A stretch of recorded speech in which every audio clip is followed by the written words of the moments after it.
Dear students and hello friends, welcome to my YouTube channel CKP Chemistry Classes. Solution chapter में एक important topic आता है want of factor I, जिसके basis पे हम लोग abnormal behavior in the colligative properties को study करते हैं।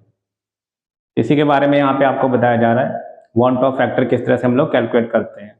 ओके, किसी भी सॉल्यूट के लिए कैसे want of factor कैलकुलेट किया जाएगा। want of factor I होता है observed colligative property upon calculated colligative property.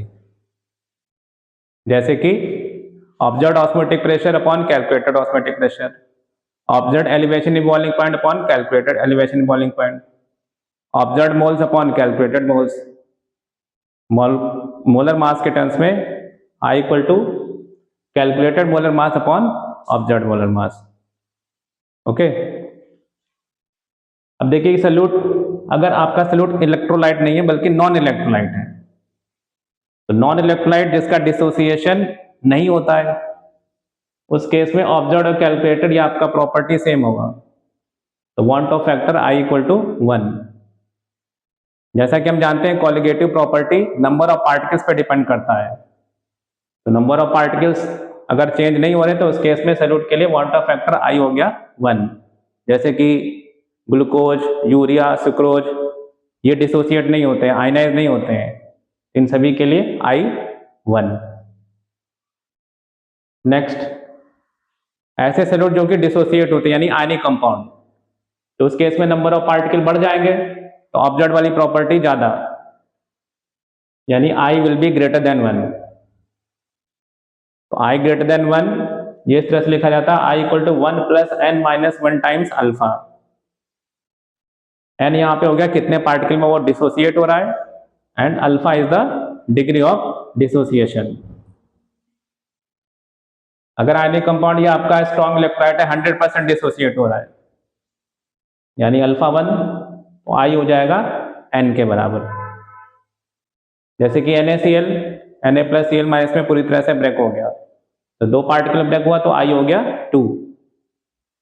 K2SO4 2K plus and sulphate ion, 3 particle break हो रहा है पूरी तरह से तो I 3।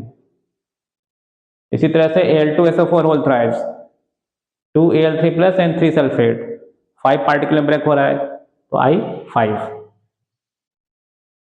अब जैसे इस एग्जांपल में कि MgCl2 is 70% dissociated, then I, तो 70% डिसोसिएटेड यानी अल्फा यहाँ पे 0.7 दे रखा आपको, और n क्या हो जाएगा, MgCl2 3 पार्टिकल ब्रेक होता है, Mg2 plus and 2Cl minus, तो n हो गया 3। तो 1 प्लस 3 माइनस 1 इंटू 0.7, तो यहाँ से इसका हम लोग I कैलकुलेट कर सकते हैं।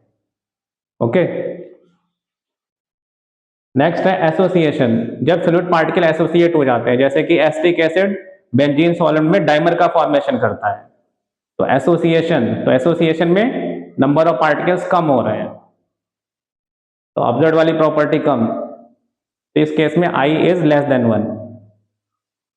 तो I लेस देन 1 का ये फॉर्मूला है, अल्फा अगर डिग्री ऑफ एसोसिएशन है इसका, तो I equal to 1 minus alpha times 1 minus 1 by n,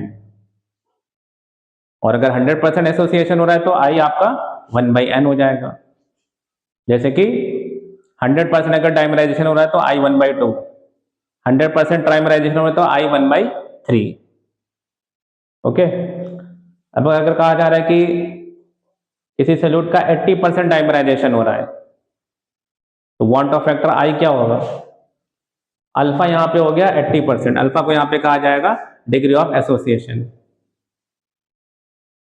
तो ये वैल्यू आप पुट कर दे यहाँ पे 1 माइनस अल्फा हो गया 0.8, 1 माइनस 1 बाई 2, यहाँ से I आ जाएगा 0.6। तो इस तरीके से आप किसी भी सॉल्यूट के लिए want Hoff factor I calculate कर सकते हैं। ओके।